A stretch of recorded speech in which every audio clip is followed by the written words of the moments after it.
Okay, numbers 57 to 59 have to do with our circles unit. Our circles unit had two parts. The first part we talked about the angle and arc measure relationships, and the second part we talked about segment lengths and relationships. So 57, 58, and 59 are all about angles. Now we talked about the various locations that we could have an angle in a circle. The one type of angle that is not represented here was the first one we started talking about. And I'm just going to draw a circle here for myself.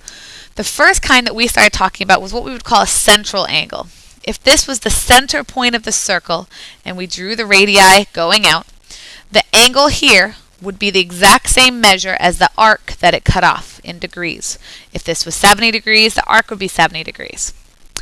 Okay, that being said, number 57 is not a central angle. The vertex of the angle is not at the center of the circle. So this is what we call an inscribed angle, an angle where the vertex is on the circle.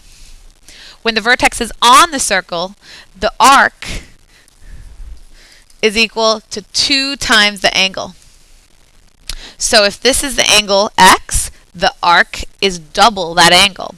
Now we know the arc is 124 degrees, which means that this angle is half of that, which means it's just 62 degrees.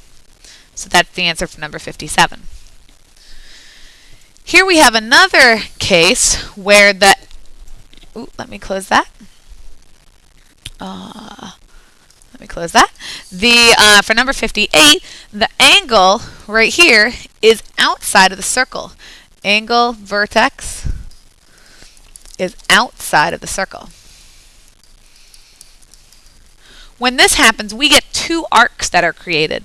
We get this one right over here, furthest from the angle, and we get one that's a little bit closer into the angle.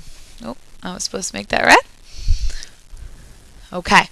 When we get these two arcs and we have that angle, we kind of think of the angle as an average of the two arcs, but it's actually an average of their distance, their difference.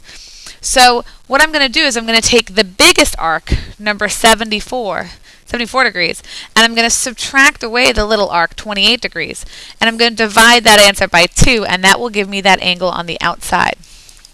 So 74 minus 28 is 46, and if I divide that by 2, I get 23 degrees. That's this angle, x right up here. All right, the last instance that we have right here is that the vertex is in the circle. So we have on, outside, and in.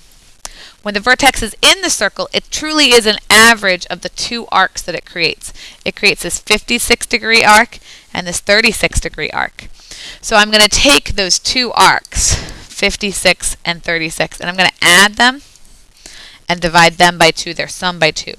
So 56 plus 36 divided by 2, it gives us 92 divided by 2, which is 46 degrees.